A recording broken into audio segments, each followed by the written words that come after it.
በስመ አብ ወወልድ ወመንፈስ ቅዱስ አሐዱ አምላክ አሜን። የእግዚአብሔር ጸጋ የበዛላችሁ በታላቁ ምሕረት የተጎበኛችሁ እግዚአብሔር በልጁ በሰራው ሥራ የዘላለም መዳን ተፈጽሞላችሁ ለስሙ ክብር ለመስጠት የተሰበሰባችሁ ቅዱሳን ቤተሰቦች በሕያው አምላካችን በእግዚአብሔር ስም እንደምን አደራችሁ። ለምስጋና የሰበሰበን ከዚህ ውጪ ሌላ ልንሰጠው የምንችለው ለሌለኛ ጸጋውን ያበዛልን ዛሬም እንደተወደዱ ልጆች በሕያው እግዚአብሔር ፊት እንደሚገባ እንድንመላለስ በታላቅ ምሕረት የጎበኘን አባታችን እግዚአብሔር በጌታ በኢየሱስ ስም ስሙ የተባረከ ይሁን። እግዚአብሔር ይመስገን። እግዚአብሔር ይመስገን። እስኪ ክብር ለእግዚአብሔር አምጡ።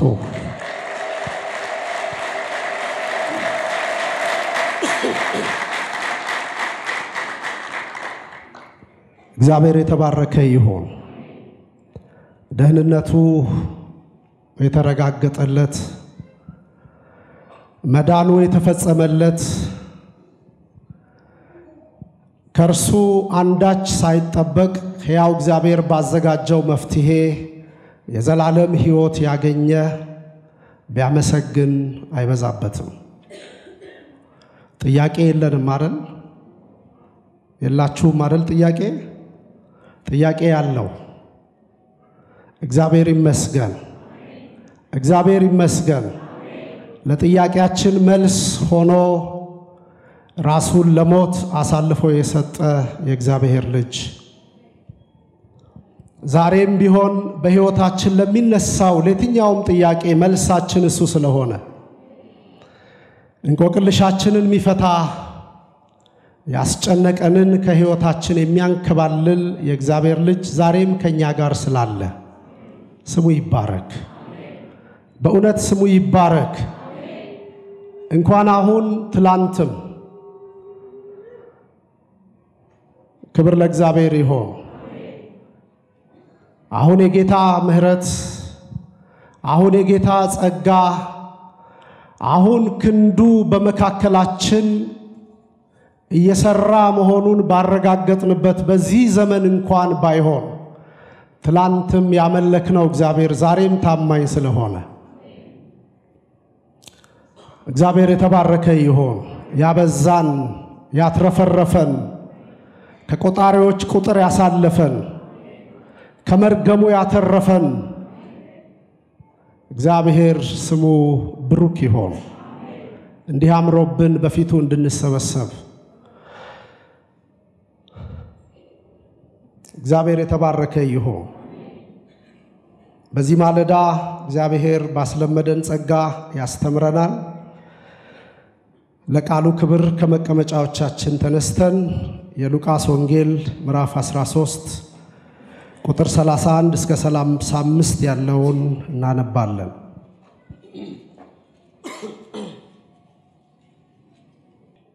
በዚያን ሰዓት ከፈሪሳውያን አንዳንዱ ቀርበው ሄሮድስ ሊገልህ ይወዳልና ከዚህ ውጣና ሂድ አሉት። እንዲህም አላቸው፣ ሄዳችሁ ለዚያ ቀበሮ እነሆ ዛሬና ነገ አጋንንትን አወጣለሁ፣ በሽተኞችንም እፈውሳለሁ፣ በሦስተኛውም ቀን እፈጸማለሁ በሏት።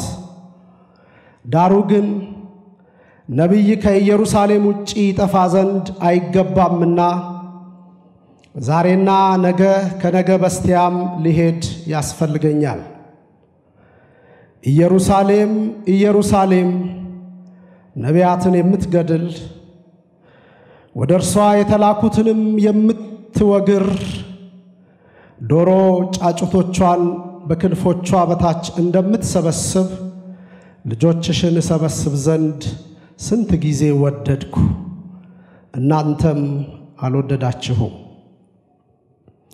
እነሆ ቤታችሁ የተፈታ ሆኖ ይቀርላችኋል እላችኋለሁ በጌታ ስም የሚመጣ የተባረከ ነው እስክትሉ ድረስ ከእንግዲህ ወዲህ አታዩኝም። ምዕራፍ 19 ቁጥር 28። ይህንንም ከተናገረ በኋላ ወደ ኢየሩሳሌም ሲወጣ ይቀድማቸው ነበር። ደብረ ዘይትም በሚባል ተራራ አጠገብ ወዳሉት ወደ ቤተፋጌና ወደ ቢታንያ በቀረበ ጊዜ ከደቀ መዛሙርቱ ሁለቱን ላከና በፊታችሁ ወዳለችው መንደር ሂዱ፣ ወደ እርሷም ገብታችሁ ከሰው ማንም ገና ያልተቀመጠበት ውርንጫ ታስሮ ታገኛላችሁ፣ ፈታችሁም አምጡት። ማንም ስለምን ትፈቱታላችሁ ብሎ ቢጠይቃችሁ እንዲሁ ለጌታ ያስፈልገዋል በሉ አላቸው። የተላኩትም ሄደው እንዳላቸው አገኙ። እነርሱም ውርንጫውን ሲፈቱ ጌቶች ውርንጫውን ስለምን ትፈቱታላችሁ አሏቸው። እነርሱም ለጌታ ያስፈልገዋል አሉ። ወደ ኢየሱስም አመጡት። በውርንጫውም ላይ ልብሳቸውን ጭነው ኢየሱስን አስቀመጡት። ሲሄድም ልብሳቸውን በመንገድ ያነጥፉ ነበር።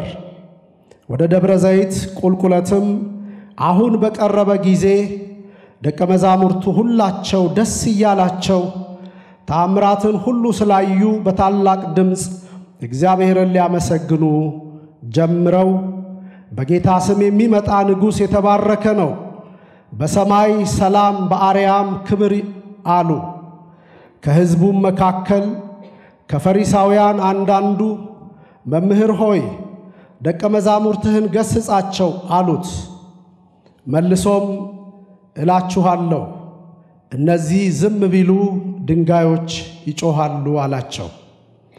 ሲቀርብም ከተማይቱን አይቶ አለቀሰላት፣ እንዲህ አያለ፣ ለሰላምሽ የሚሆነውን በዚህ ቀን አንቺስ እንኳ ብታውቂ፣ አሁን ግን ከዓይንሽ ተሰውሯል።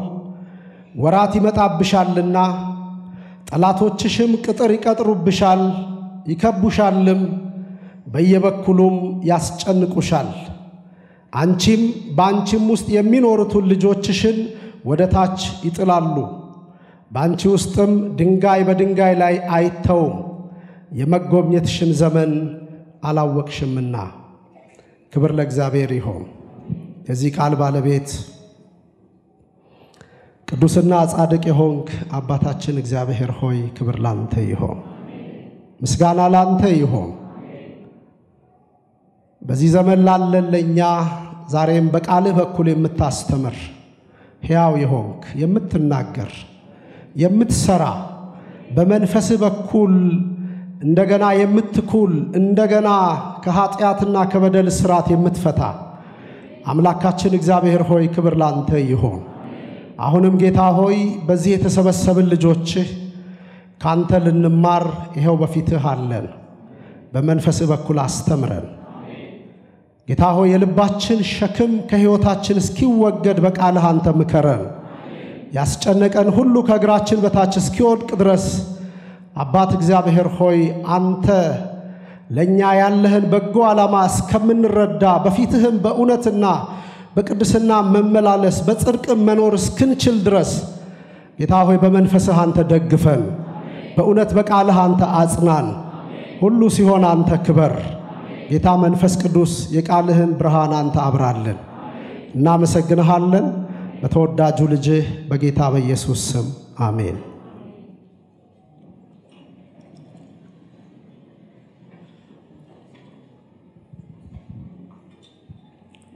እግዚአብሔር የተባረከ ይሁን።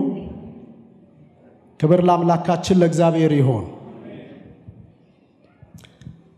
የእግዚአብሔር ጉብኝት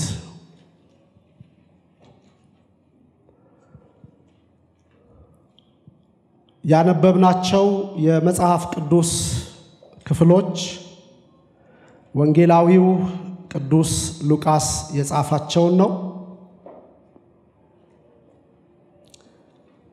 ከአራቱ ወንጌላት መካከል በቅደም ተከተል ሶስተኛውን ስፍራ የያዘ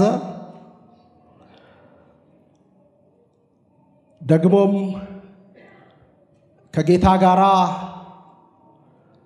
እንደነበሩት ሐዋርያት ተብለው እንደተመረጡትና እንደተሰየሙት ያልሆነ ነገር ግን ሐዋርያት ከነበሩት ጌታን በዓይኖቻቸው ካዩ አብረውት ከበሉ ከጠጡ ማዳኑን ከተመለከቱ የእጁን ተአምራትና የቃሉን በረከት እዚያው በአካል ሆነው ሲመለከቱ ሲያዩ እግዚአብሔርንም ስለ ታላቅ ምሕረቱና ስለ ማዳኑ ሲያከብሩ ከነበሩት መካከል የሰማውን የተረዳውን ደግሞም ለሐዋርያው ለቅዱስ ጳውሎስ የቅርብ ሰው እንደመሆኑ ሐዋርያው ቅዱስ ጳውሎስ በተጓዘበት ሁሉ እየተጓዘ በእርሱ የተገለጠውን የእግዚአብሔርን ጸጋ በሐዋርያው በኩል የሰራውን የእግዚአብሔርን ታላቅ ሥራ የተመለከተ የእግዚአብሔር ሰው ቅዱስ ሉቃስ የጻፈልን ወንጌል ነው። ይሄ ወንጌል በምዕራፍ 1 ቁጥር 1 ላይ እንደምናነበው ሉቃስ ለአንድ ሰው የጻፈው መልእክት ነው። ቴዎፍሎስ ለሚባል እግዚአብሔር ስሙ የተባረከ ይሁን። ወንጌላዊው ቅዱስ ሉቃስ ለቴዎፍሎስ የጻፈው ይህ መልእክት ትልቁ ዓላማው ወንጌላዊው በቴዎፍሎስ ሕይወት ውስጥ እንዲሆን ወይም እንዲኖር የፈለገው ነገር እውነታውን እንዲረዳ ምዕራፍ 1 ቁጥር 2 ላይ ስታነቡ እርግጡን እንድታውቅ የሚል ቃል ሲጠቀም እናየዋለን። ይሄ ሰው የሐዋርያት ሥራ መጽሐፍም ተጽፎለታል። ሉቃስ በ66ቱ የመጽሐፍ ቅዱስ ክፍል ወይም በ27ቱ የሐዲስ ኪዳን መጽሐፍት ውስጥ 2 መጽሐፍት አበርክቷል። የሉቃስ ወንጌልና የሐዋርያት ሥራ መጽሐፍ። ሁለቱንም መጽሐፍት በሚገርም ሁኔታ ለአንድ ሰው ነው የጻፈው፣ ለቴዎፍሎስ፣ ለተወደደው ወዳጁ።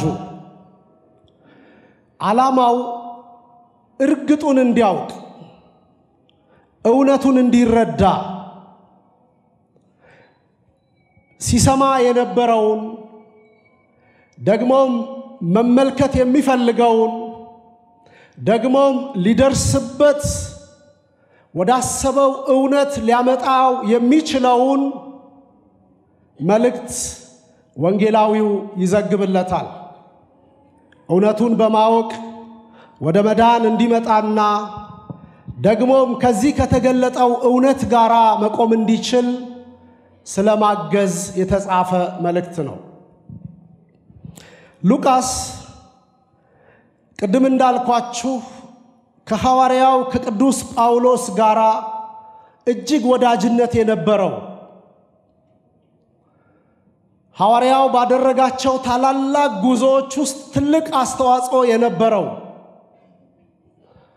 በግል ሙያው የሕክምና ባለሙያ የነበረ በሥጋ የተጎዱትን የታመሙትን የቆሰሉትን ስለመፈወስ የራሱ ነገር ያለው ግን ደግሞ እግዚአብሔር ለዚህ ታላቅ አገልግሎት የመረጠው ታላቅ ሰው ነው። ክብር ለእግዚአብሔር ይሁን።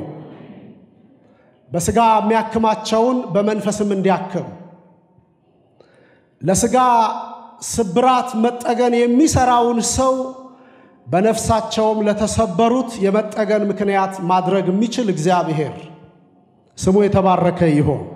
እግዚአብሔር ይመስገን፣ እግዚአብሔር ስለሚችል። ይሄ ሰው 24 ምዕራፍ ባሉት በዚህ በሉቃስ ወንጌል መጽሐፍ ውስጥ አንድ ነገር ትኩረት አድርጎ ይጽፋል። እግዚአብሔር ሕዝቡን እየጎበኘ ነው። እግዚአብሔር ምን እያደረገ ነው? እስኪ ሁላችሁም በሉት እግዚአብሔር ምን እየሰራ ነው? ክብር ለእግዚአብሔር ይሁን። ክብር ለእግዚአብሔር ይሁን። እግዚአብሔር ሕዝቡን እየጎበኘ ነው። ይሄ ትልቅ ርዕስ ነው። በእግዚአብሔር መጎብኘት፣ በትልቁ እግዚአብሔር መጎብኘት፣ የዘላለም በሆነው አምላክ መጎብኘት ለሰው ትልቅ ፋይዳ አለው። እንደውም ዘካርያስ ካህኑ እግዚአብሔርን ስለዚህ ጉዳይ ሲያከብር ሲያመሰግን እናየዋለን። በምዕራፍ 1 ቁጥር 66 ላይ አንደበቱ የተከፈተለት ዘካርያስ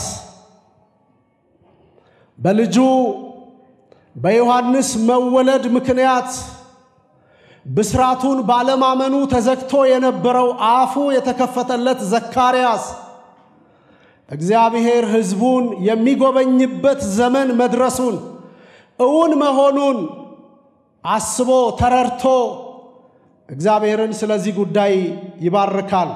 በሉቃስ ወንጌል ምዕራፍ 1 ቁጥር 67 አባቱ ዘካርያስም መንፈስ ቅዱስ ሞላበትና ትንቢት ተናገረ፣ እንዲህም አለ፣ የእስራኤል ጌታ አምላክ ምን ይበል? አቤት! የእስራኤል ጌታ አምላክ ይባረክ፣ ጎብኝቶ ለሕዝቡ ቤዛ አድርጓልና። እግዚአብሔር ይመስገን። ይጠበቅ የነበረው ቤዛ፣ በነቢያት ብዙ ትንቢት የተነገረለት መድኃኒት፣ እግዚአብሔር ሕዝቡን ሊጎበኝ የቀጠረበት ቀን መድረሱን መፈጸሙን ዘካርያስ አንስቶ እግዚአብሔርን ስለዚህ ታላቅ ጉብኝቱ ይባርካል። ክብር ለእግዚአብሔር ይሁን። ጎብኝቶ ለሕዝቡ ቤዛ አድርጓልና ሕዝብን ሁሉ የሚታደገውን መድኃኒት፣ ሕዝብን ሁሉ ከኃጢአት ሊያድን የሚችለውን፣ ሕዝብን ሁሉ ከእስራት ሊፈታ የሚችለውን፣ ሕዝብን ሁሉ ከጉብጠቱ ቀና ሊያደርግ የሚችለውን ቤዛ እርሱ ልኳል። ስለዚህ ምን ይበል? ይባረክ። አሁንም እግዚአብሔር ይባረክ። እኛን የሚጎበኝ አሁንም በበረከቱ አሁንም በጸጋው እየጎበኘን ያለ በፊቱ የሆነው ወገኖቼ እግዚአብሔር እየጎበኘን ስለሆነ ነው። እንዲህ ያማረብን፣ እንዲህ የተሰበሰብነው፣ እንዲህ በእርሱ ዘንድ መሆን የቻልነው እግዚአብሔር ጉብኝቱን በእኛ ስላላቋረጠ ነው። ክብር ለእግዚአብሔር ይሁን። ዘካርያስ መንፈስ ቅዱስ ተሞልቶ ለሕዝቡ ቤዛ አድርጓል። ለሕዝቡ እግዚአብሔር የገባውን ተስፋ ሊፈጽም ተቃርቧል። በተወደደ ሰዓት የሚሰማ በማዳን ቀን የሚረዳ የዘመኑ ፍጻሜ ሲደርስ አንድ ልጁን ሊልክ ቀን የቀጠረ እግዚአብሔር ልጁን አሁን ልኳል። ክብር ለእግዚአብሔር ይሁን። ስለዚህ ምን ይሁን? ይባረክ። ሕዝቡን ሊጎበኝ እግዚአብሔር እየሰራ ስለሆነ ሉቃስ የእግዚአብሔርን ጉብኝት እግዚአብሔር ሕዝቡን ለማዳን እግዚአብሔር ለሕዝቡ ቅርብ ለመሆን እግዚአብሔር በሕዝቡ መካከል ለመመላለስ በልጁ በኩል የጀመረውን ነገር አጽንዖት ሰጥቶ ለቴዎፍሎስ ይጽፍለታል። ባነበብናቸው በሁለቱም የመጽሐፍ ቅዱስ ክፍሎች ማለት በሉቃስ ወንጌል ምዕራፍ 13 እና ምዕራፍ 19 ላይ እግዚአብሔር ሕዝቡን ጎብኝቷል። እግዚአብሔር ይመስገን። እግዚአብሔር ይመስገን። ወደ ምዕራፍ 13 ቁጥር 31 ስንመጣ ከፈሪሳውያን አንዳንዶች ወደ ጌታ ወደ ኢየሱስ ክርስቶስ መጥተው ሄሮድስ ሊገድለው እንዳሰበ ሹክ ሲሉት ነው ምን ሰማው። ጌታ ኢየሱስ ክርስቶስ አሁን በገሊላ ነው እየሰራ ያለው። ጌታ ኢየሱስ ክርስቶስ የሄሮድስ አውራጃ በሆነው በዛ ግዛት ነው በሕዝብ መካከል ለሰው ቅርብ ሆኖ ቃሉን ያስተማረ ድንቅና ተአምራት ያደረገ የሰውን ሸክም ያስወገደ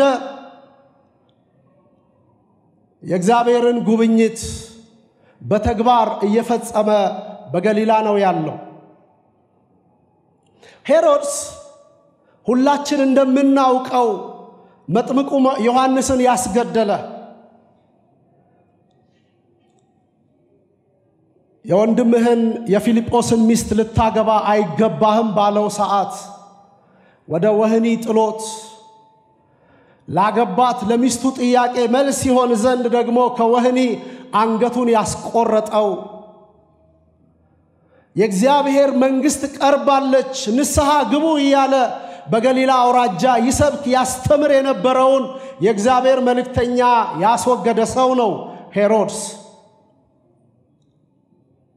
አሁን ግን አንድ ነገር ወደ ጆሮው ገባ። ጌታ ኢየሱስ ክርስቶስ በገሊላ አውራጃ እያደረገ ያለው ተአምር ድንቅ ነገር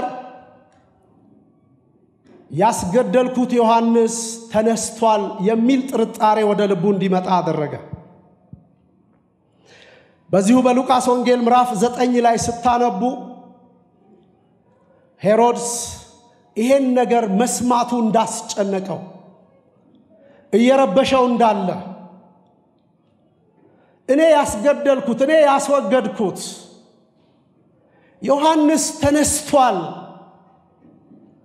እንዲህ ያለ ነገር ከሱ ውጪ ማንንም ሊያደርግ አይችልም የሚል ድምዳሜ ላይ ደርሷል። ስለዚህ እርሱ ኢየሱስ ዮሐንስ ስለመሰለው ጌታን ለማስገደል እያደባ ነው ያለው።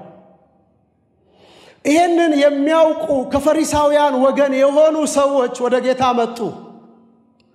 ቁጥር 31 ላይ እንዲህ ብለው ለጌታ ሲነግሩት እንሰማለን። በዚያን ሰዓት ከፈሪሳውያን አንዳንዱ ቀርበው ሄሮድስ ሊገድልህ ይወዳልና ከዚህ ውጣና ሂድ አሉት ይላል። በነገራችን ላይ ወገኖቼ ሁላችን እንደምናውቀው ኢየሱስ ሰው የሆነው የእግዚአብሔር ልጅ የሰው ልጅ የሆነው ስለ ሰው ሁሉ ሊሞት ነው። ክብር ለሱ ይሁን። ስለ ሰው ሁሉ ቤዛ ሊሆን ጎብኝቶ ለሕዝቡ ቤዛ አድርጓል እንዳለ ዘካርያስ። የማርቆስ ወንጌል ጸሐፊ ደግሞ በምዕራፍ 10 ቁጥር 45 ላይ የሰው ልጅ የጠፋውን ሊያድን ስለ ሕዝቡም ቤዛ ሊሆን መድኃኒት ሊሆን ለዚህ መጥቷል እንዳለ ጌታ ኢየሱስ ሞትን የሚፈራበት ልብ የለው። ክብር ለሱ ይሁን። ሄሮድስ ሊገድለው ስለፈለገ አይገለው። ስላደባ አግኝቶ ወደ መቃብር ሊያወርደው አይችልም። እግዚአብሔር ዓለምን ሁሉ ለማዳን መፍትሄ አድርጎ በሞት በኩል ለሙታን ሕይወት ሊሰጥ በኢየሱስ መከራ በኩል ሰውን ሁሉ ሊያድን እግዚአብሔር አንድ ልጁን ወደ ዓለም ልኳል። ክብር ለእግዚአብሔር ይሁን።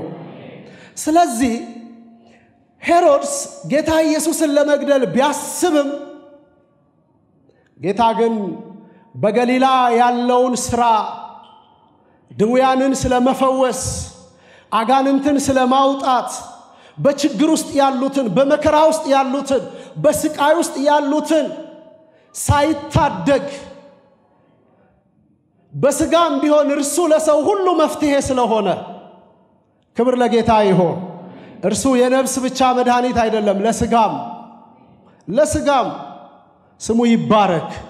በእውነት ስሙ ይባረክ።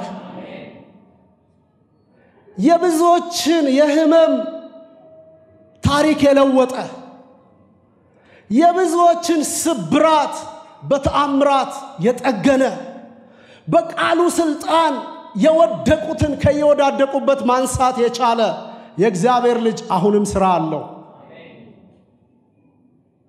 ሄሮድስ ሊገለው ያስብ እንጂ ኢየሱስ በራሱ ጊዜ የሞትን ጽዋ ይጠጣል። ምክንያቱም እርሱ ካልሞተ እኛ አንድንም። እርሱ ካልሞተ ዓለም ከኃጢአት ባርነት ነፃ አይወጣም። የእርሱ መሞት ግድ ነው በእግዚአብሔር የተወሰነ። ግን በሄሮድስ ጊዜ አይደለም። ግን በገዳዮቹ ፕሮግራም አይደለም። ግን ሊይዙት በሚያደቡት በተለያየ ጥያቄ በሚፈትኑት በነርሱ እቅድ አይደለም ኢየሱስ የሚሞተው። እኔ በፈቃዴ ነፍሴን እሰጣለሁ አለ። በፈቃዱ ነፍሱን ሊሰጥ የመጣ ስለ ሁሉ ቤዛ ሊሆን የመጣ አንድና ብቸኛ ቤዛ፣ አንድና ብቸኛ መድኃኒት የእግዚአብሔር ልጅ። ፈሪሳውያን ያሰቡ የተቆረቆሩ ለጌታም ያዘኑ መስለው ሽሽ ከዚህ ከተማ፣ ሽሽ ከገሊላ አውራጃ ይሉታል። ጌታ ግን እነሱ እንዳሰቡት እንደዛ አይደለም ዓላማው። ጊዜ አለው። የት እንደሚሞትም ያውቀዋል፣ መቼ እንደሚሞትም ያውቀዋል። አንድ ነገር ግን ነገራቸው። ቁጥር 32 ላይ እንዲህም አላቸው፣ ሄዳችሁ ለዚያ ቀበሮ እነሆ ዛሬና ነገ አጋንንትን አወጣለሁ፣ በሽተኞችንም እፈውሳለሁ፣ በሶስተኛውም ቀን እፈጸማለሁ በሏት ይላል። አለኝ ስራ፣ አለኝ ተግባር። በጌታ ነፃ ሊወጡ በርሱ የሚታሰቡ በርሱ የሚጎበኙ የእግዚአብሔር ጉብኝት በክርስቶስ በኩል የሚደርስላቸው የእግዚአብሔር ጉብኝት በልጁ በኩል የሚሆንላቸው አሉ። ገና ጌታ የሚዳስሳቸው በቃሉ ስልጣን ነፃ የሚያወጣቸው በእጆቹ ዳሶ ከብዙ መከራና ደዌ ፈውሶ እንደ ሰው ሊያቆማቸው ከሰው ጋር ሊቀላቅላቸው በሱ ልብ ውስጥ የሚታሰቡ አሉ። ንገሩት ለሄሮድስ፣ ለዚያ ክፉ፣ ለዚያ አመፀኛ፣ ለዚያ ተንኮለኛ እንዲበሉት ገና ነው ጊዜ፣ ገና ነው ወቅቴ፣ አልደረሰም። የጀመርኩትን እፈጽማለሁ፣ ያሰብኩትን አከናውናለሁ። ደግሞ በገሊላ አውራጃ ሳይሆን በይሁዳና በኢየሩሳሌም ነቢያት በተገደሉበት፣ ነቢያት ስለ እግዚአብሔር ክብር ዋጋ በከፈሉበት፣ ነቢያት ስለተቀበሉት የምስክርነት ቃል እግዚአብሔርን በሕይወታቸው ባከበሩበት በኢየሩሳሌም እንጂ በዚህ ሞቴ አይሆንም ሲላቸው እንሰማለን። ክብር ለጌታ ይሁን፣ ክብር ለጌታ ይሁን። ወገኖቼ ጌታ ኢየሱስ የመጣበት ትልቁ ዓላማ ከሰው ልጆች ላይ የነፍስም የሥጋም ሸክም የሆነውን ለማስወገድ ነው። የእግዚአብሔር ጉብኝት በርሱ በኩል አልፎ ቀን ለጨለመባቸው እንደ ሕዝብም በባርነት ቀንበር ውስጥ ለነበሩት እንደ ግልም በብዙ ስቃይና መከራ ለደከሙት ቀን ያወጣ ዘንድ የመጣ የእግዚአብሔር መልእክተኛ ነው ጌታ ኢየሱስ። ክብር ለሱ ይሁን። የመጣበት ትልቁ ዓላማ የሉቃስ ወንጌልንም ሆነ ሌሎች ወንጌላትን ስናነብ በጣም ጎላ ጎላ ያሉትን አንድ ሁለት ሶስት ነገሮች ላንሳ። ኢየሱስ ክርስቶስ የመጀመሪያው እግዚአብሔር ሕዝቡን ሊጎበኝ የፈቀደበት፣ ያሰበበት፣ የወሰነበት ጊዜው መቅረቡን ለማሳየት የተገለጠ የእግዚአብሔር መልእክተኛ ነው። በዚሁ በሉቃስ ወንጌል ምዕራፍ 7 ቁጥር 16 ላይ እንዲህ የሚል ቃል ተጽፎ እናነባለን። ሁሉንም ፍርሃት ያዛቸውና ታላቅ ነቢይ በእኛ መካከል ተነስቷል፣ ደግሞ እግዚአብሔር ሕዝቡን ጎበኘ እያሉ እግዚአብሔርን አመሰገኑ። ክብር ለእግዚአብሔር ይሁን። እግዚአብሔር ምን አረገ? ሕዝቡን ጎበኘ። በማ በክርስቶስ አሁን የጌታ የኢየሱስ ክርስቶስ በስጋ በዛ በገሊላ አውራጃ መመላለስ ዓላማው አንድ ነገር ማሳየት ነው እግዚአብሔር ሕዝቡን እየጎበኘ እንደሆነ እንዲታወቅ እግዚአብሔር ሕዝቡን እንዳልጣለ እንዲታወቅ እግዚአብሔር ሕዝቡን እንዳረሳ እንዲታወቅ ወገኖቼ እግዚአብሔር ሕዝቡን አይረሳም ወገኖቼ እግዚአብሔር ሕዝቡን አይተውም ሰው ራሱን ይረሳ ይሆናል ሰው በሰው ይረሳ ይሆናል እግዚአብሔር ግን ሕዝቡን አይረሳም እጎበኛለሁ ያለ እሱ ሊጎበኝ አድናለሁ ያለ እርሱ ሊያድን ልጁን መላኩ ለእግዚአብሔር የጉብኝት ጊዜ በሕዝቡ ያለ ደዌ በሕዝቡ ያለ ህመም በሕዝቡ ያለ ሸክም በሕዝቡ ያለ ስራት በሕዝቡ ያለ ጨለማ ከሕዝብ ይወገድ ዘንድ እግዚአብሔር በክርስቶስ ሕዝቡን እየጎበኘ ነው ክብር ለእግዚአብሔር ይሁን ዛሬም እግዚአብሔር በጸጋው እኛን እየጎበኘን ነው እግዚአብሔር እየጎበኘን ስለሆነ ነው እንዲህ ያማረብን እግዚአብሔር እየጎበኘን ስላለ ነው እንዲህ በፊቱ ምስጋና ይዘን ቅኔ ልንቀኝ ዜማችንን በሱ ለርሱ በእውነት በፊቱ ልናፈስ ምክንያቱም እግዚአብሔር ስለጎበኘን የጉብኝቱ ውጤቶች ስለሆንን ይሄው በእግዚአብሔር ፊት አለን ክብር ለእግዚአብሔር ይሁን እግዚአብሔር ያልጎበኘው ማን ይኖር ይሆን በመካከላችን እግዚአብሔር አልጎበኘኝም ሊልም ይችል እግዚአብሔር እኔን ማየት አቁሟል ብሎ ሊናገር የሚደፍር ማን ይኖር ይሆን ወገኖቼ እግዚአብሔር ጎብኝቶናል በግል ቢሆን በህብረት እግዚአብሔር ጎብኝቶናል እግዚአብሔር አሳርፎናል እግዚአብሔር ከላያችን ላይ የባርነታችንን ቀንበር በልጁ አስወግዷል ክብር ለእግዚአብሔር ይሁን የባርነታችሁን ቀንበር ከናንተ ላይ ባስወገድኩላችሁ ጊዜ ቀና ብላችሁ እንድትሄዱ አደርጋለሁ ያለ እግዚአብሔር ይሄው ቀና አድርጎናል ስሙ ይባረክ እግዚአብሔር ጎብኝቶናል የክርስቶስ በስጋ መገለጥ ሰው መሆን ያ ትልቁ ያ የዘላለሙ አምላክ ሁሉን በቃሉ የፈጠረ ሁሉን ካለ መኖር ወደ መኖር ያመጣ የእግዚአብሔር ልጅ ኢየሱስ ሰው መሆኑ ለእስራኤል ለሕዝቡ የእግዚአብሔር ጉብኝት በመካከላቸው መሆኑን እንዲያውቁ ሌላም አለ ጌታ ኢየሱስ ክርስቶስ በምድር በስጋ የመመላለሱ ሁለተኛውና ትልቁ ጉዳይ ጠፍቶ ለነበረው የኪዳን ሕዝብ መሰብሰብ ተበትኖ ለነበረው የኪዳን ሕዝብ እንደገና መቆም እግዚአብሔር ለቀደሙት የገባውን ኪዳን ስለመፈጸሙ እረኞች ሊሰበስቧቸው ያልቻሉትን ሊሰበስብ የመጣ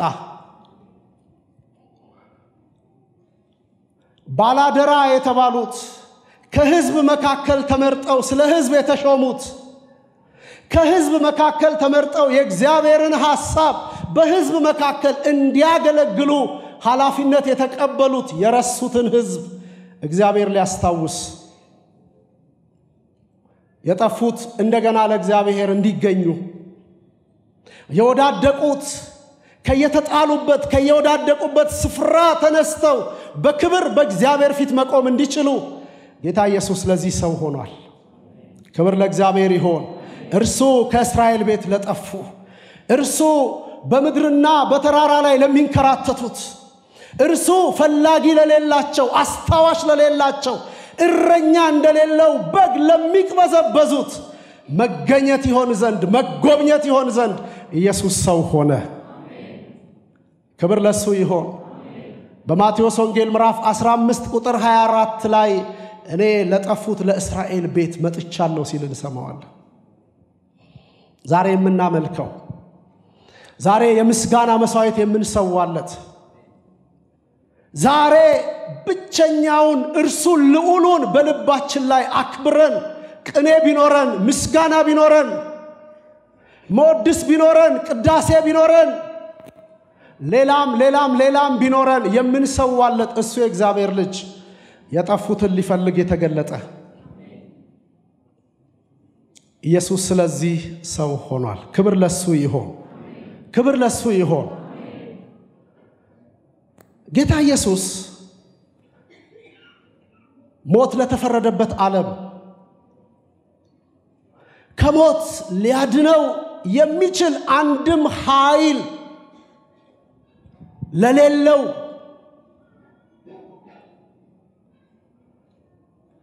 ራቁቱን ላለ በመቃብር ለሚንከራተት በጨለማ ላለ ሕይወት ለሚያስፈልገው ደግሞ በውርደት ላለ ክብር ለሚገባው ሕይወት ይሆን ዘንድ እኔ ያለ ሕይወት እንዲሆንላችሁ ከዛም እንዲበዛላችሁ ክብር ለሱ ይሁን። ለዚህ ተልኬያለሁ። ወንጌላቱን በሙሉ ስንመረምር ጌታ ኢየሱስ ክርስቶስ ሕዝብን ለመጎብኘት ያዘጋጀው መፍትሄ መሆኑን መጽሐፍት ይነግሩናል። በታላቅ መከራ ለነበረ በታላቅ ስቃይ ይንገላታ ለነበረ የሚያድነው ላጣ የሚታደገው ፍለጋ ለሚቅበዘበዝ ሕዝብ ጌታ ኢየሱስ እግዚአብሔር ሕዝቡን ለመጎብኘት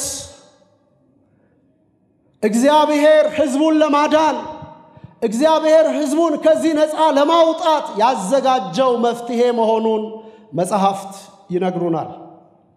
ክብር ለእግዚአብሔር ይሁን። ምስጋና ለእግዚአብሔር ይሁን። ኢየሱስ ክርስቶስ ስለዚህ ተልኳል። በጨለማ ላሉት ብርሃን፣ በሞት ላሉት ሕይወት፣ በባርነት ላሉ ነፃነት፣ በመከራ ላሉት ቀና ብለው እግዚአብሔርን ማምለክ ለሚችሉበት ጸጋ እድገት ሊሆን ጌታ ኢየሱስ ለዚህ መጥቷል። እግዚአብሔር የተባረከ ይሁን። እኛም የሆነልን እንደዚህ ነው። ሊመጣ ካለው ቁጣ የተረፍነው በርሱ ነው።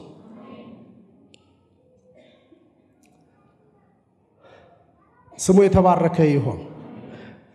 በጌታ በኢየሱስ ክርስቶስ አገልግሎት ውስጥ የምናያቸው በሉቃስ ወንጌል ላይ ተጽፈውልን የምናነባቸው ነገሮች በሙሉ እሱ የእግዚአብሔርን መጎብኘት ወይም እግዚአብሔር ሕዝቡን እየጎበኘ እንደሆነ እንዲያውቁ እንዲያስቡ በእጁ በሚደረገው ተአምራት ከአንደበቱ በሚወጣው ቃል የሚያስተውሉ ይመስለው ነበር። ግን እነርሱ አልገባቸውም። እነርሱ አልተረዱትም። በእርሱ ልብ ውስጥ ያለው የእነርሱ መዳን ነው። በእርሱ ልብ ውስጥ ያለው እግዚአብሔር የሰጠን ዕድል ነው ብለው ወደ ጌታ እንዲመጡ ነው። እነሱ ግን አጥብቀው ይሸሹታል። እነሱ ግን አጥብቀው ይርቁታል። ዮሐንስ እንደነገረን ወደ ወገኖቹ መጣ፣ ወገኖቹም አልተቀበሉትም። በስራው ጌታን ሊቀበሉት ሊያምኑበት ይፈልጋል፣ ግን እነርሱ ልባቸው ተዘግቷል። በእጆቹ በሚደረግ ተአምራት እግዚአብሔር በርሱ ድንቅ እያደረገና እየጎበኛቸው እንደሆነ እንዲያስተውሉ እሱ ይፈልጋል። ግን እነርሱ ዛሬም እርሱን ስለመግደል ያስባሉ። እርሱን ስለማስወገድ ይወጥናሉ። እርሱን ከምድር ስለማራቅ፣ እርሱን ከመካከላቸው ስለማጥፋት ይመክራሉ። የእርሱ ጥሪ የፍቅር ነው። ክብር ለጌታ ይሁን። ወደኔ ኑ ነው። ወደኔ ኑ። እግዚአብሔር ሊጎበኛችሁ እኔን ሰጥቷችኋል። ወደኔ ኑ። ለአባቶቻችሁ የገባውን ኪዳን የማይረሳ እግዚአብሔር አሁን ሊጎበኛችሁ በእኔ በኩል በመካከላችሁ እየተመላለሰ ነው። ወደኔ ኑ። ቃሌን ስሙ። ቃሌ በእናንተ ቢኖር ሕይወታችሁን ሊያቀና፣ ቃሌ በእናንተ ቢኖር ጨለማችሁን ሊገፍ፣ ቃሌ በእናንተ ቢኖር ስብራታችሁ ሊጠገን ወደኔ ኑ። ሉቃስ በምዕራፍ 6 ቁጥር 47 ላይ እንዲህ የሚል ቃል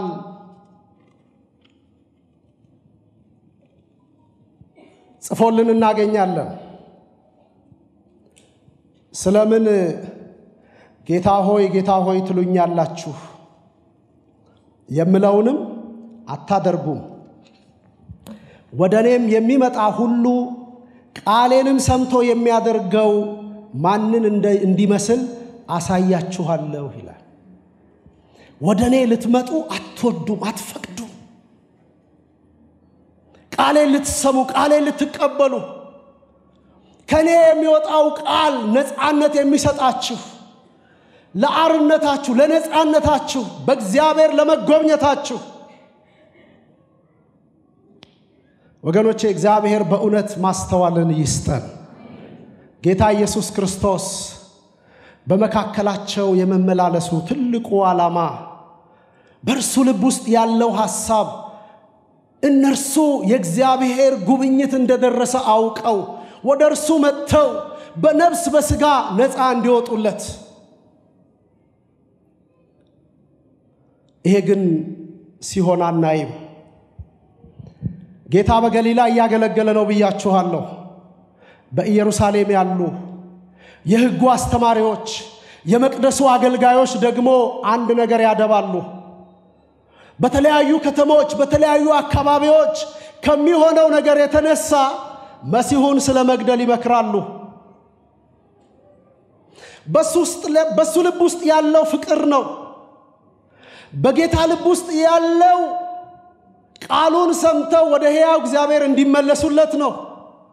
ቃሉን ሰምተው የእግዚአብሔር ጉብኝት እንደደረሰ አውቀው ነፃ እንዲወጡለት ነው። እነሱ ግን ለሞቱ ጉድጓድ ይቆፍራሉ። የእግዚአብሔርን ቃል አለመስማት፣ አለማስተዋልም ሕጉ ያላቸው የመቅደሱ ሥርዓት በመካከላቸው የተፈጸመ መስዋዕቱን እየሰው እግዚአብሔርን ደስ ለማሰኘት የሚችሉትን እየሞከሩ ግን ከእግዚአብሔር የሆነውን ለመቀበል የተቸገረ ሕዝብ። እንደዚህ አይሁንብን። እግዚአብሔር በክርስቶስ እየጎበኛቸው መጎብኘታቸውን ማስተዋል ያቃታቸው፣ እግዚአብሔር በክርስቶስ በነፍስም በሥጋም ነፃ ሊያወጣቸው እየሰራ የእግዚአብሔርን ሥራ ማስተዋል ያቃተው ሕዝብ በኢየሩሳሌም ይመክራሉ። ካህናቱ፣ አለቆች፣ መኳንንቱ ከአሕዛብ ነገሥታት ጋር ይደራደራሉ። እንዴት እናጥፋው? እንዴት እናስወግደው? እንዴት ከመድረገጽ እናርቀው? እንዴት ከፊታችን ዘወር እናርገው ይላሉ። ኢየሱስ ስለ ጽድቃቸው ይሰራል።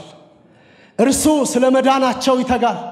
እርሱ የእግዚአብሔር ሊያረጋቸው በቀንና በሌሊት ስለ እነርሱ እጅግ ይታክታል፣ እጅግ ይደክማል።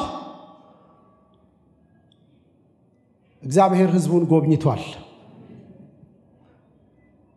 እግዚአብሔር ሕዝቡን በክርስቶስ ጎብኝቷል። የእርሱ የሆኑት ባይቀበሉትም እግዚአብሔር በክርስቶስ ለሰው ሁሉ ያዘጋጀውን መዳን፣ ለሰው ሁሉ የገለጠውን ሕይወት እግዚአብሔር ፕሮግራሙን፣ እግዚአብሔር ዓላማውን መለወጥ ስለማይችል ወገኖቹ ባይቀበሉት፣ የአብርሃም ዘሮች ባያምኑት፣ የእግዚአብሔር ጉብኝት የተመደበላቸው እሺ ብለው ከጌታ ጋር መስማማት ባይችሉ ጌታ ኢየሱስ በሚቀበሉትና በሚያምኑበት መካከል ይመላለሳል። ክብር ለሱ ይሁን፣ ክብር ለሱ ይሁን። ትልልቆቹ ይገፉታል፣ ትንንሾቹ መጎብኘታቸውን አሜን ብለው ይቀበላሉ። ሕጉ ያላቸው፣ መቅደሱ ያላቸው፣ እግዚአብሔርን በብዙ እናውቀዋለን የሚሉቱ ከእግዚአብሔር የሆነውን ይጠሉታል። ወደ መንደራቸው የገባ ያልናቃቸው፣ ያልተጸየፋቸው፣ ደጆቻቸውን አልፎ ወደ ቤታቸው የገባ ከአሕዛብ የሆኑት ትንቢት ያልተነገረላቸው ሱባኤ ያልተቆጠረላቸው ጌታ ኢየሱስን እጆቻቸውን ዘርግተው ይቀበሉታል። ክብር ለጌታ ይሁን። ክብር ለጌታ ይሁን። ለኛም ይሄ ተራን የደረሰን ለኛም ይሄ እድል ነው የገጠመን ወገኖቼ። ክብር ለእግዚአብሔር ይሁን። የለንም እዛኛው ኪዳን ውስጥ ያልነበርነው በዛኛው የመቅደስ ስነ ስርዓት ውስጥ እድል ፈንታ የሌለንን ለመዳን የሚሆን አንዳች ነገር ያልነበረንን እግዚአብሔር በልጁ ጎበኘን። ለተቀበሉት ሁሉ ግን በስሙ ለሚያምኑት ለነርሱ የእግዚአብሔር ልጆች የሆኑ ዘንድ ስልጣን ሰጣቸው። ክብር ለእግዚአብሔር ይሁን። ምስጋና ለእግዚአብሔር ይሁን።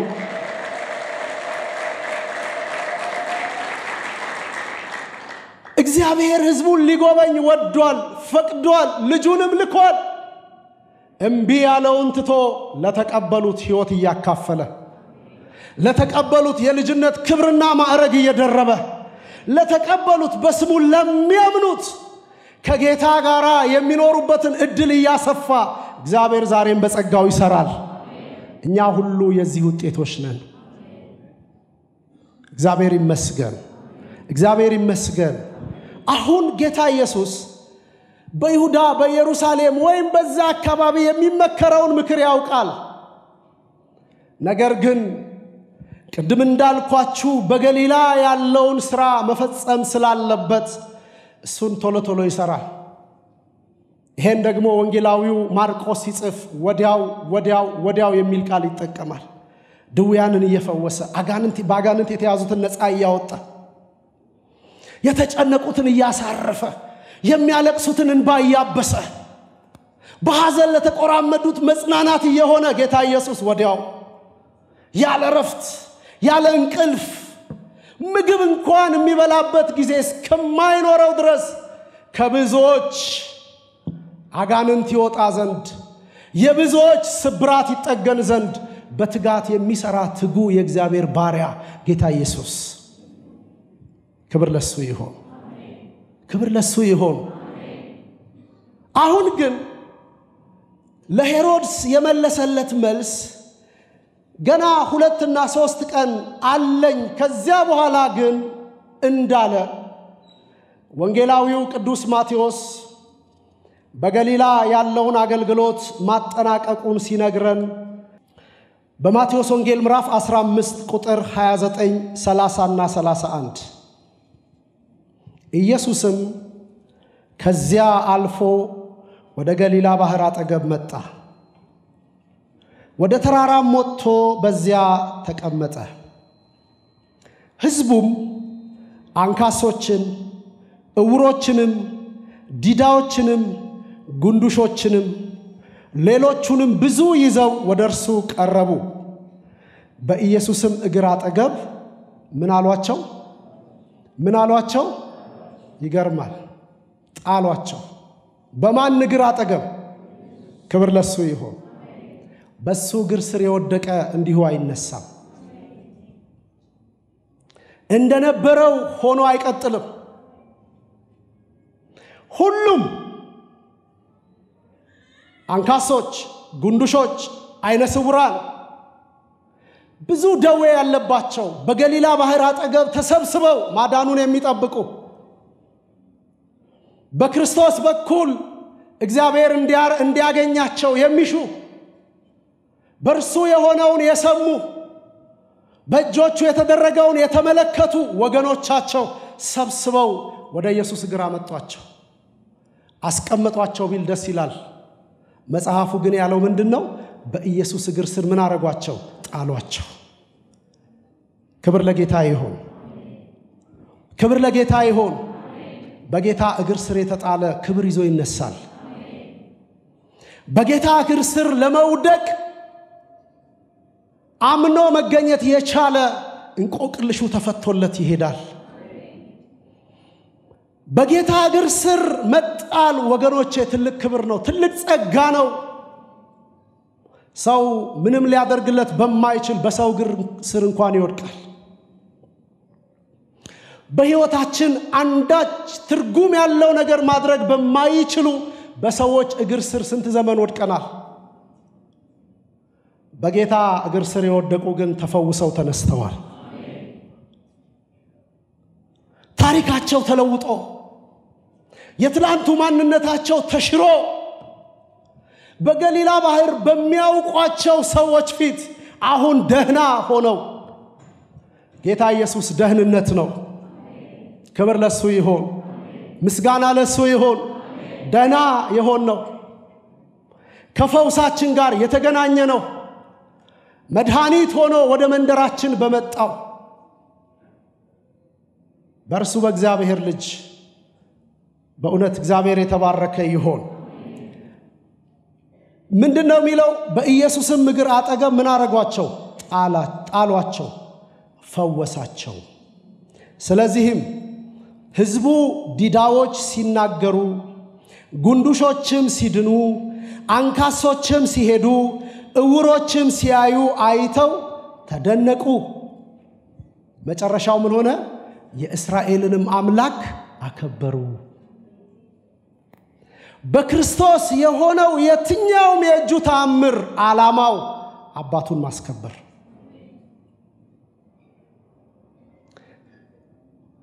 ዘካርያስ ቅድም ያለውን ሰምተናል አይደል? እግዚአብሔርን አከበረ። ለምን ስትሉት ሕዝቡን ሊጎበኝ ቤዛ የሆነውን እርሱን ልኳልና እንዳለ ይሄ ቤዛ ይሄ መድኃኒት የእግዚአብሔር ልጅ ኢየሱስ አሁን ባነበብነው ክፍል ውስጥ በሰዎች ሕይወት ውስጥ ያለውን ሁሉ አስወገደ። ግን በእርሱ ሥራ ማተከበረ እግዚአብሔር። ክብር ለእግዚአብሔር ይሁን፣ ክብር ለእግዚአብሔር ይሁን። የእስራኤል አምላክ እግዚአብሔር ተመሰገነ። ጌታ ኢየሱስ በምድር ላይ ሲኖር የሆነው ያደረገው በሱ እንዲሆን የሚፈልገው ሰዎች ስራውን አይተው አባቱን እንዲያከብሩለት። ከዚህ በኋላ ነው እንግዲህ በሉቃስ ወንጌል ምዕራፍ 19 እንዳነበብነው ጌታ ኢየሱስ ክርስቶስ ወደ ኢየሩሳሌም ለመሄድ የወጣው። ሄሮድስን ፈርቶ አይደለም። ምክር ይዘው የመጡትን ሰዎች ሐሳብ ተቀብሎ አይደለም፣ ስራውን ፈጽሞ። ምክንያቱም መግቢያ ላይ እንደተናገርኩት የሱ ሞት በዓለም ታሪክ ውስጥ ልዩነትን ስለሚፈጥር በሰው ልጆች ታሪክ ውስጥ የእግዚአብሔርን ጉብኝት እውን ስለሚያደርግ ጌታ ኢየሱስ ይሞት ዘንድ ግድ ነው።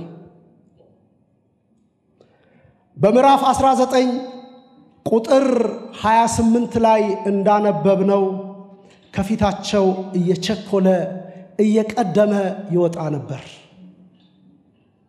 ለሞት የተወለደ ጌታ ኢየሱስ፣ ለመከራ የተወለደ ጌታ ኢየሱስ፣ ለስቃይ የተወለደ ጌታ ኢየሱስ፣ የሕማም ሰው ሊሆን የተወለደ ጌታ ኢየሱስ ወደሚሞትበት ይቸኩላል።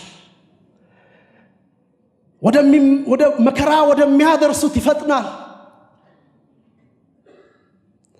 ምዕራፍ 19 ቁጥር 28 ይህንንም ከተናገረ በኋላ ወደ ኢየሩሳሌም ሲወጣ ይቀድማቸው ነበር ይላል። ምክንያቱም በኢየሩሳሌም ነቢያት ተገድለዋል። እግዚአብሔር ከክርስቶስ በፊት እግዚአብሔር ከልጁ በፊት የላካቸው ታርደዋል። ደማቸው ፈሷል። ወደ መቃብር ወርደዋል። አሁን እሱ የነቢያት ሁሉ ፍጻሜ የሆነው አሁን እርሱ የእግዚአብሔር የመጨረሻ መልእክተኛ የሆነው አሁን ክርስቶስ የአባቱን ፈቃድ በመታዘዝ ሊፈጽም የመጣው ወደ መታረጃው ይሄዳል። ወደ ኢየሩሳሌም ለሚያደርገው ጉዞ አህያን እንደተጠቀመ መጽሐፉ ይነግረናል።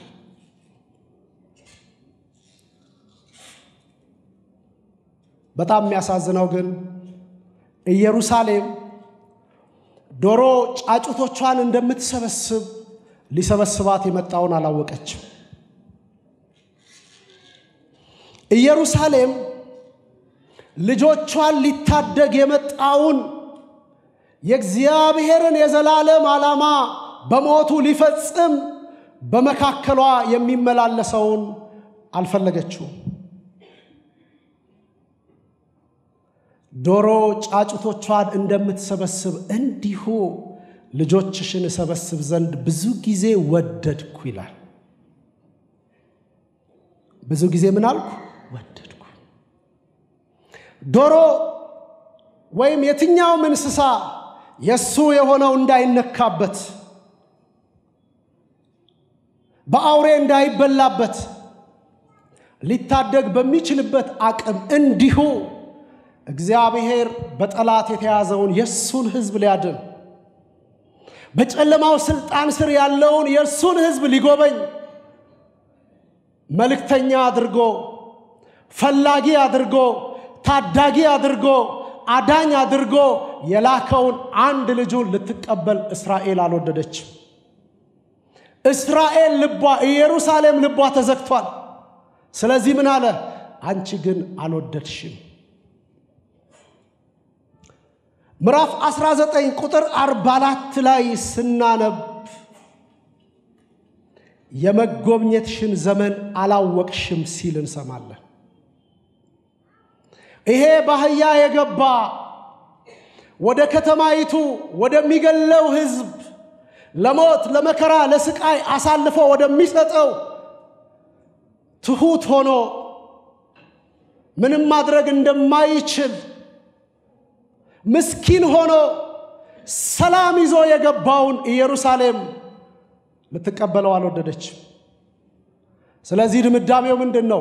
የመጎብኘትሽን ወራት አላወቅሽም። የመጎብኘትሽን ወራት አላወቅሽም። እግዚአብሔር በነቢያት መጽሐፍ ውስጥ በተለይም በትንቢተ ሕዝቅኤል ምዕራፍ 34 አንድ ነገር ተናግሯል። እግዚአብሔር መጽሐፍ ቅዱስ የያዝን እናውጣና እናነባዋለን። በትንቢተ ሕዝቅኤል ምዕራፍ 34 ቁጥር 11 ላይ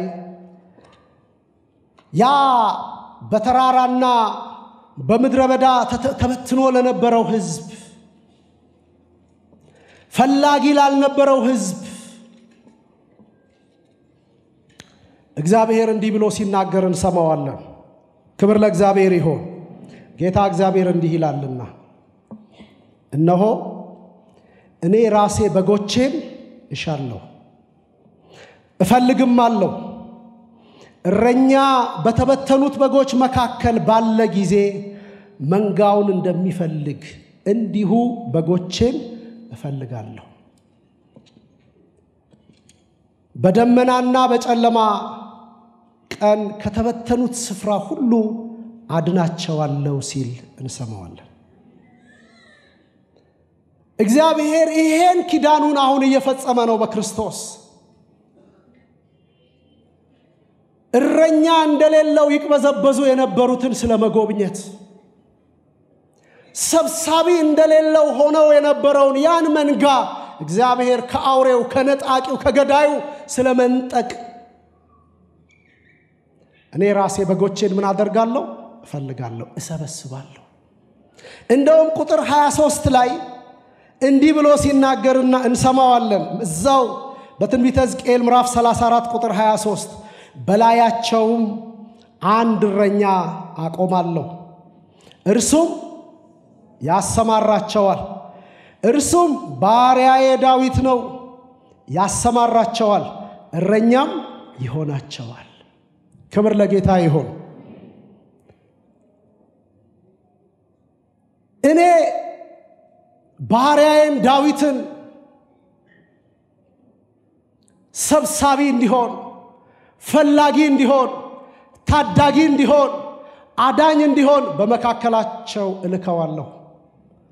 እሱ ይሰበስብልኛል፣ እሱ ያሰማራልኛል፣ እርሱ እረኛ ይሆናቸዋል። የኛ ዳዊት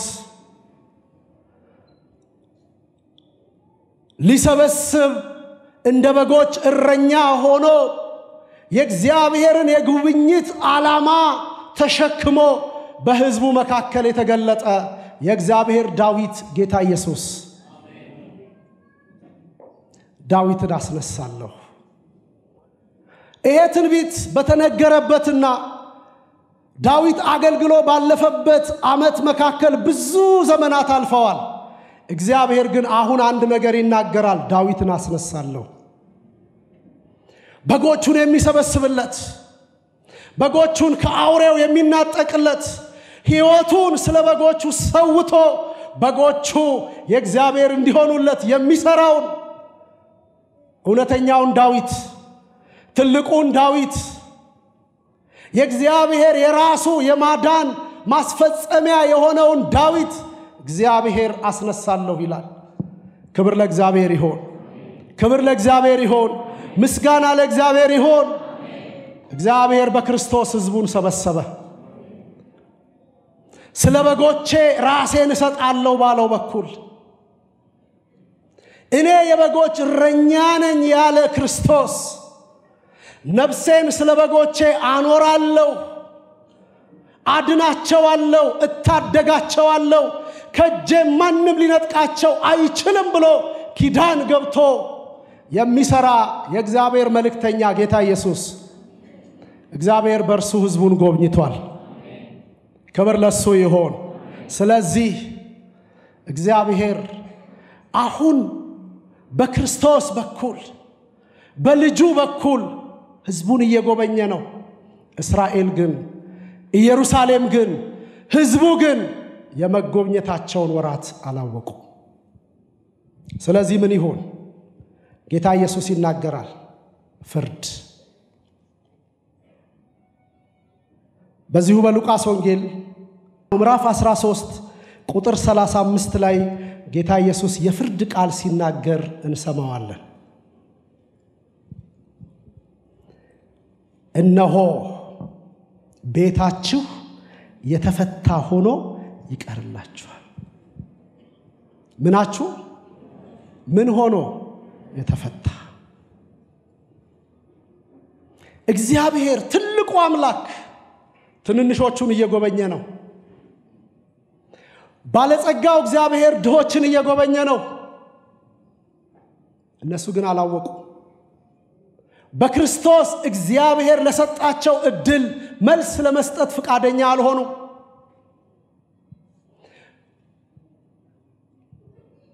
ትሁቱ እረኛ ሆኖ በመካከላቸው የሚመላለሰው እርሱ አሁን ባህያውና ባህያይቱ ርንጭላ ሆኖ ሰላም ይዞ ምህረት ይዞ ይቅርታ ይዞ ወደ ከተማቸው ገብቷል። እነሱ ግን አላስተዋሉ። የማያስተውል ሕዝብ ደግሞ ይገለበጣል ተብሎ እንደተጻፈ አሁን ቤታችሁ የተፈታ ሆኖ ይቀራል። ቤታችሁ የተፈታ ባዶ፣ የእግዚአብሔር ጥበቃ የሚወሰድበት፣ የእግዚአብሔር ክብር የሚጎለው፣ ቅጥራቸው የሚፈርስ፣ በዙሪያቸው ያሉ መጥተው የወደዱትን ሊያደርጉባቸው ጌታ ኢየሱስ የፍርድ ቃል አወጣ። ለምን ከተባለ ለእግዚአብሔር ጉብኝት የሚገባው ምላሽ መስጠት ስላልቻሉ። ቤታችሁ ምን ይሆናል? የተፈታ ይሆናል። ይሄን ቃል በትንቢተ ኤርምያስ ምዕራፍ 11 ቁጥር 11 ላይ አስቀድሞ እግዚአብሔር ለማይቀበለው ሕዝብ፣ ከእግዚአብሔር ኪዳን ጋር ተስማምቶ መቆም ለማይፈልግ ሕዝብ እግዚአብሔር በባሪያው በኤርምያስ በኩል እንዲህ ሲናገር እንሰማዋለን። ምዕራፍ 11 ቁጥር 11 ላይ ከቁጥር 9 ጀምሮ ነው የሚጀምረው ቃሉ። እኔ ግን የምፈልገው ቁጥር 11 ላይ ያለውን ቃል ነው። ስለዚህ እግዚአብሔር እንዲህ ይላል፣ እነሆ ሊያመልጡት የማይችሉትን ክፉ ነገር አመጣባቸዋለሁ። ወደ እኔም ይጮሃሉ፣ እኔም አልሰማቸው። ጌታ የተናገረው ነገር ይሄንን ነው። በኪዳኑ ላልጸና ሕዝብ በእግዚአብሔር ሐሳብ በእግዚአብሔር ፍቃድ ለመጓዝ ፍቃደኛ ላልሆነ ለዚያ ሕዝብ ቤታቸው የተፈታ ይሆናል። ለምን? እግዚአብሔር በኪዳኑ ታምነው እንዲቆሙ ይፈልጋል። ምዕራፍ 22 ቁጥር 5 ላይ በዚሁ በትንቢተ ኤርምያስ አንድ ቃል ልጨምርና ወደ ማጠቃለያ ልምጣ። ነገር ግን ይህንን ቃል ባትሰሙ ይህ ቤት ምን ይሆናል? ምን ይሆናል? ወና። ነገር ግን ይህን ቃል ባትሰሙ ይህ ቤት ወና እንዲሆን በራሴ ምያለሁ ይላል እግዚአብሔር። እግዚአብሔር ሊጎበኛት ፈቅዶና ወዶ ልጁን ልኳል። በመካከላቸው ለሚመላለሰው ለልጁ በጎ ልብ ለሌላት እስራኤል እግዚአብሔር የመጨረሻ ፍርዱ ይሄ ነው፣ ቤታችሁ ወና ይሆናል። እግዚአብሔር ከዚህ ይጠብቀን። እግዚአብሔር ከዚህ ይታደገን። ወገኖቼ ዛሬም እዚህ ላለነው ለምድራችንም የእግዚአብሔር ጉብኝት የግድ ነው።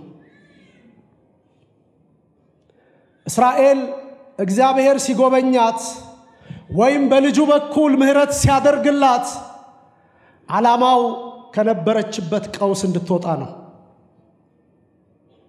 በማህበራዊ ሕይወት በመንፈሳዊው ነገር ቀውስ ውስጥ ላለ ለየትኛውም ሕዝብ የእግዚአብሔር ጉብኝት የግድ ነው። እግዚአብሔር ትሁቱን መልእክተኛውን ልኳል። እግዚአብሔር ፈቃዱን የሚፈጽመውን አንድ ልጁን አሳልፎ ሰጥቷል። ይሄን ለመቀበል በእግዚአብሔር ላይ ማመጽ ነው።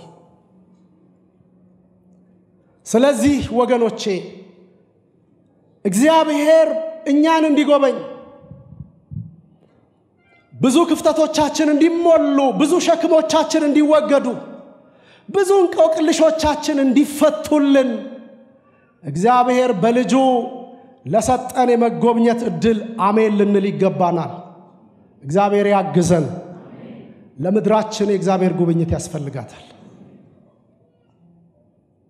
ለሕዝባችን የእግዚአብሔር ጉብኝት ያስፈልገዋል። ምናልባት እዚህ ውስጥ ካለነውም ሰዎች የኔ የጉብኝት ቀን መቼ ነው የምንል እንኖር ይሆናል። በአንድም በሌላም ጉዳይ ተይዘን ደክመን ማድረግ ለምንፈልገው ነገር አቅም አጥተን አንዳንድ ጊዜ ሕይወት ትርጉም አልባ የሆነብን የእግዚአብሔርን ጉብኝት በተስፋ የምንጠባበቅ ሰዎች እዚህ ውስጥ እንኖር ይሆናል።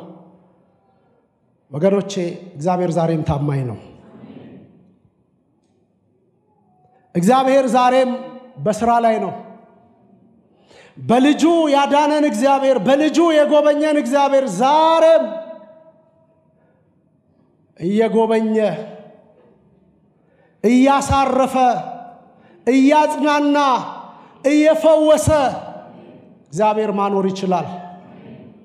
የተሰበረ ነገራችሁን አሳዩት፣ እግዚአብሔር ይጠግነዋል። የምታለቅሱበትን ርዕስ ለእግዚአብሔር ስጡት፣ እግዚአብሔርን ባንክ አይናችሁ ያብሳል።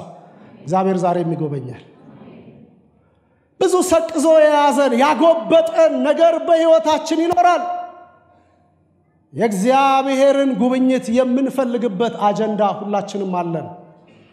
ለአንዳንዱ ኑሮ፣ ለአንዳንዱ ስራ፣ ለአንዳንዱ ትዳር፣ ለአንዳንዱ ልጅ፣ ለአንዳንዱ ጤና የእግዚአብሔርን ጉብኝት የምንፈልግበት ርዕሳችን ነው። እግዚአብሔር ለሁሉም ይችላል። በልጁ የጎበኘን ያዳነን ሕይወት የሰጠን ቀንበር ከላያችን ላይ ያራገፈ ያስወገደ እግዚአብሔር ዛሬም ላለን ጉዳይ በእውነት ይችላል። እግዚአብሔር ይጎበኛል። ላጣነው ሰላም የእግዚአብሔር ጉብኝት የግድ ነው። የመጎብኘትሽን ወራት አላወቅሽም እንዳለ ጌታ ኢየሱስ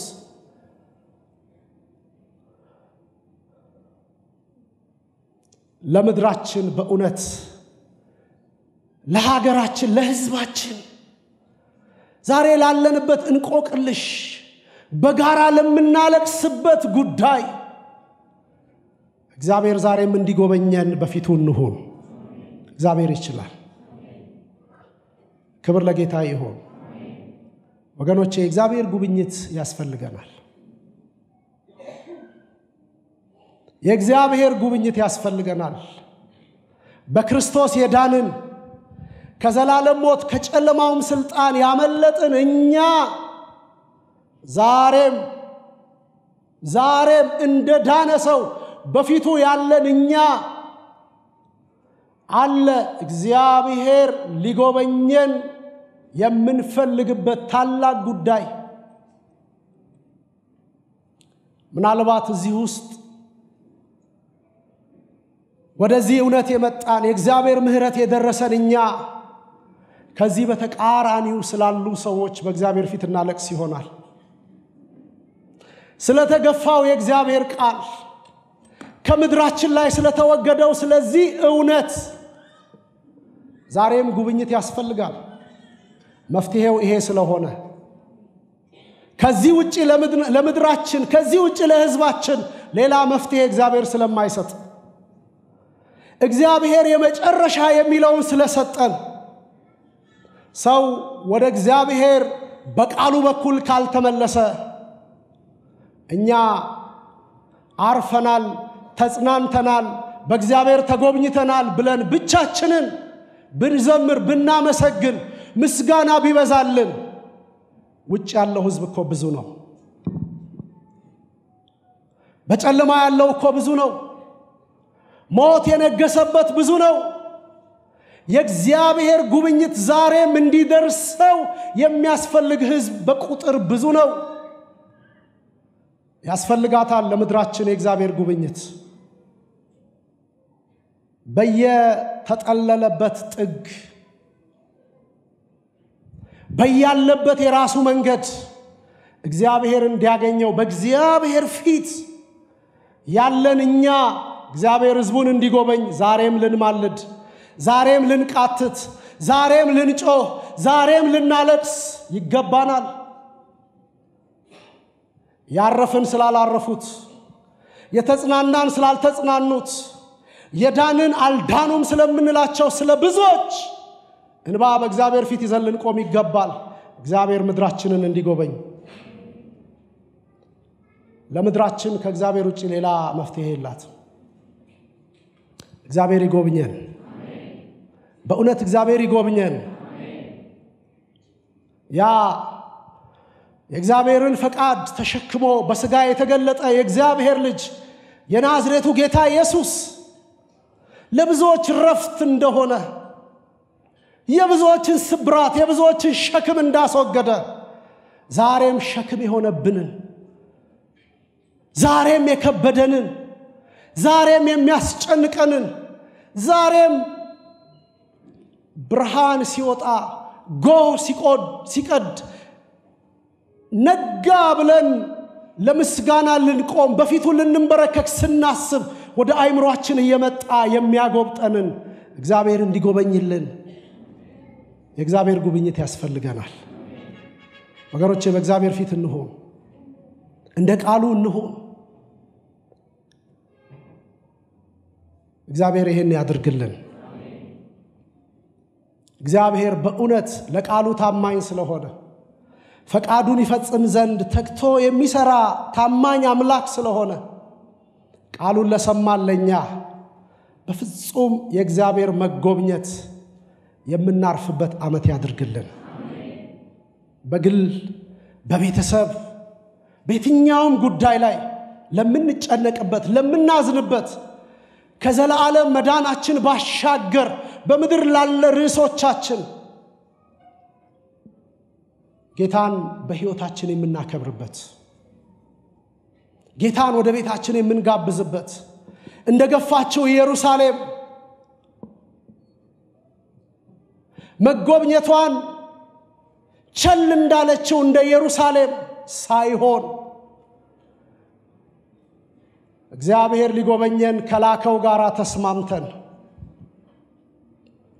ከሱ ጋራ ሆነን በእውነት ሆሳና እያልን እንድንዘምር አዳኙ ተገልጧል መድኃኒቱ መጥቷል እኔም በርሱ ድኛለሁ እኔም በርሱ ተፈውሻለሁ የእግዚአብሔር የመጨረሻው የጉብኝት ዓላማ ለኔ ሆኖልኛል እንድንል እግዚአብሔር በእውነት ጸጋውን ያብዛልን